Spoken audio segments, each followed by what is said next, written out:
ఇబ్బంది పెట్టారని. సో జగన్మోహన్ రెడ్డి గారు అక్కడికి వెళ్ళటమే కాకుండా ప్రభుత్వం మీద, చంద్రబాబు నాయుడు గారి మీద తీవ్రమైనటువంటి విమర్శలు, మాటలు దాడి చేశారు. అది ఎంతలా అంటే గాంధీ పుట్టిన దేశంలో ఈరోజు ప్రజాస్వామ్యం కూని అయిందని, ప్రజాస్వామ్యవాదులంతా ఆలోచన చేయాలని, రెడ్ బుక్ రాజ్యాంగం కూటమి పాలనలో కుట్ర రాజకీయాలు చూస్తున్నామని, దొంగలు బందిపోట్ల తరహాలో పోలీసులు ఎమ్మెల్యే ఇంటిపైకి వెళ్ళారని. అంటే పోలీస్ అధికారులని దొంగలతోటి బందిపోట్లతోటి పోల్చడం ఎంతవరకు కరెక్ట్? బ్రహ్మనాయుడు గారు సోదరు విజయశేఖర్ రెడ్డి మాట్లాడినప్పుడు నేను కొంచెం లేట్గా జాయిన్ అయినా ఆయన మాట్లాడిన మాటలు మీ ప్రశ్నలు అన్నిటికీ ఏంటంటే, సోదరులు ఇందాక ఒక మాట మాట్లాడుతూ ఎవరన్నా పోలీస్ స్టేషన్కి ఎవరికన్నా థ్రెట్ ఉంది లేదా భయం ఉంది అని అంటే ప్రొటెక్షన్ కోసం పోలీస్ స్టేషన్కే వెళ్ళాలి కదా అని అన్నారు ఆయన. ఎస్, బాబాసాహెబ్ అంబేద్కర్ గారు రచించినటువంటి రాజ్యాంగంలోనైతే రక్షణ కోసం ఏ పౌరుడైనా ఏ బాధితుడైనా పోలీస్ స్టేషన్కే వెళ్ళాలి. కానీ ఆంధ్రప్రదేశ్ రాష్ట్రంలో పోలీస్ స్టేషన్లు లాకప్ డెత్లకు కేంద్రాలుగా తయారైంది. సాయి కృష్ణ ఉదంతం గాని, క్రాంతి కుమార్ గాని ఇలా చెప్పుకుంటూ పోతే కోకొలలో పోలీసులే హంతకులై మారుతా ఉన్నారు. కొంతమంది పోలీసులు, ఎంటైర్ పోలీస్ వ్యవస్థ నేను ఆపాదించట్లేదు కానీ కొంతమంది పోలీసులు.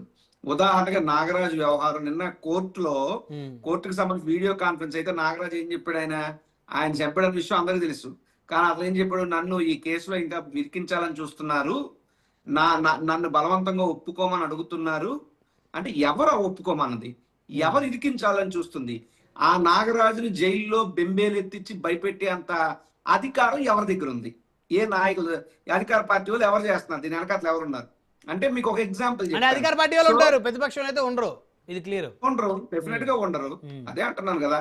నేను అనేది ఏంటంటే, గాంధీ పుట్టిన ప్రజాస్వామ్యంలో గాంధీ పుట్టిన ఈ దేశంలో ఈ రకంగా అధికారం ప్రజలు ఇస్తే దాన్ని ఇంత దారుణంగా వీళ్ళు దుర్వినియోగం చేస్తున్నారు.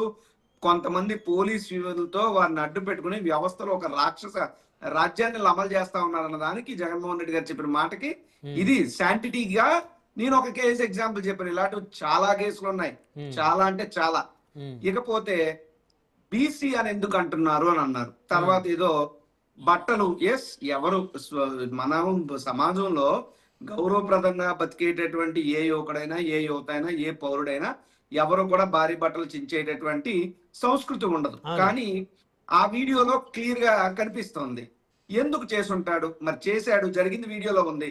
అదే ఏ వీడియో కాదు, ఏ డిజిటల్ ఫోరెన్సిక్ ఆడిట్ దాని మీద జరగలేదు, అది అబద్ధం అంటానికి లేదు, ఉంది. కానీ ఎందుకు చేశాడు అన్నటువంటి ప్రశ్న వచ్చినప్పుడు చరిత్ర కూడా మనం గమనించాలి. చరిత్రలో అనేకమైనటువంటి సంఘటనలు జరుగుతున్నాయి. ఇప్పుడు సమాజం మొత్తం మనం చూస్తున్నాం.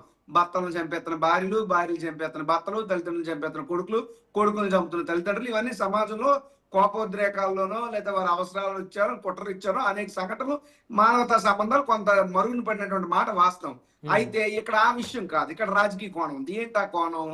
గతంలో స్వర్గీయ ఎన్టీ రామారావు గారికి సంబంధించి ఎవరైతే ఆయన పార్టీ వ్యవస్థాపకులు ఉన్నారు, టీడీపీ వ్యవస్థాపకులుగా, ఆయన మీద తెలుగుదేశం పార్టీకి సంబంధించినటువంటి అదే వారి కరపత్రం, వారికి సంబంధం అంటే అధికారిక సంబంధం కాదు, అనధికారిక సంబంధం ఉన్నటువంటి ఈనాడు పత్రికలో ఎన్టీ రామారావు గారికి బట్టలు ఇప్పేసి కార్టూన్లో వేశాడు శ్రీధర్ అనేటువంటి వ్యక్తి.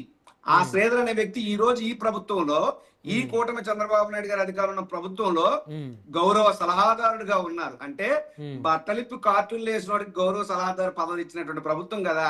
ఏమో బట్టలు చింపేసి రాజకీయంగా విరూపాక్ష గారిని ఇరికించేస్తే ఏమన్నా రాజకీయ లబ్ధి అవుద్దని ఆశపడ్డాడో ఏమో, ఆయన దిగ్మాల పని అయితే చేశాడు. విజయశేఖర్ రెడ్డి గారు మీరు ఆగాలి, మీరు కాదు, మీరు ఆగాలి. You should stop. మీరు ఆగద్దు, రావద్దు, మాట్లాడద్దు, ఆపండి.